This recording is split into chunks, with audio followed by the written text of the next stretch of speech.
গণভোটের যে রায় হলো ৭০% প্রায় ৭০% মানুষ হ্যাঁ পক্ষে ভোট দিল এবং সেই অনুযায়ী সংবিধান সংস্কার পরিষদ হওয়ার কথা এই সংসদের, এবং তাদের শপথ নেওয়ার কথা ছিল প্রথম দিন। তারা শপথ নিলেন না, এবং সংবিধান সংস্কার পরিষদ হবে কিনা, গণভোটের কি হবে, এই সংক্রান্ত কোনো আলোচনা কিন্তু সংসদে হচ্ছে না।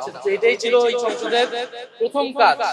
তারা বিভিন্ন বিধি নিষেধ রেওয়াজ বিভিন্ন কিছু দেখাচ্ছে, কিন্তু আমরা খুবই স্পষ্টভাবে বলেছি এটা কোনো সাধারণ বা নিয়মতান্ত্রিক প্রক্রিয়াতে হয়নি।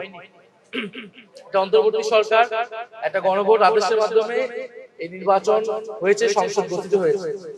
আমরা আমাদের বিধি মোতাবেক আইনসম্মত ভাবে আমরা আমাদের প্রচেষ্টা চালাচ্ছি সংসদের ভিতরে।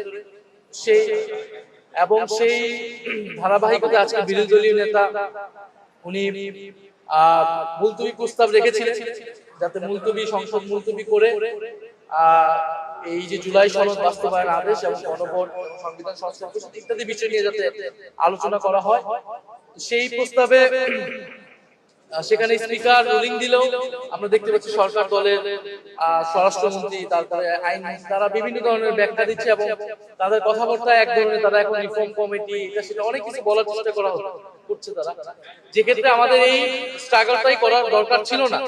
আমরা ঐক্যমত কমিশনে একটা সমঝোতায় গিয়েছি। আমরা গণভোটে সরকার দলীয় প্রধান তিনি নিজেই গণভোটের পক্ষে প্রচারণা করেছেন, সরকার দলীয় অনেক এমপি প্রচারণা করেছেন হ্যাঁ, তারা এখন হ্যাঁ বিপক্ষে অবস্থান নিচ্ছে, সংস্কারের বিপক্ষে অবস্থান নিচ্ছে। ফলে আমরা সংসদে আমাদের যে আইনসম্মত ভাবে আমাদের লড়াই সেটা আমরা চালিয়ে যাচ্ছি, আমরা আমাদের কথাগুলা এইখানে বলে যাচ্ছি।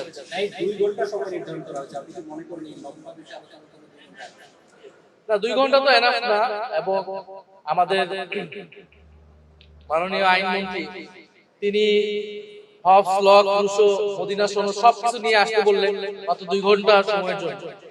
তা আমাদের কথা ছিল যে সংবিধান সংস্কার পরিষদ হলে সেই পরিষদ আসলে এই আলোচনার জন্য যোগ্য, যেখানে রাষ্ট্রের গাঠনিক প্রক্রিয়া, সাংবিধানিক গাঠনিক প্রক্রিয়া নিয়ে আলোচনা করা হয়। 2 ঘন্টাতে সেটা আলোচনার জায়গা না, কিন্তু আমাদের এইটাই সুযোগ ছিল।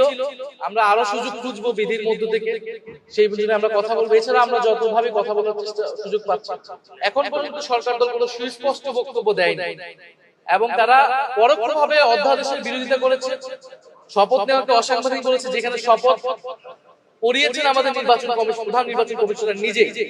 এবং আইনমন্ত্রী আপনারা খেয়াল করে দেখুন, আইনমন্ত্রী একটা সাক্ষাৎকারে তিনি বলতেছেন যে গণভোট এবং অধ্যাদেশ, জুলাই সনদ আদেশ এগুলা হচ্ছে অসাংবিধানিক।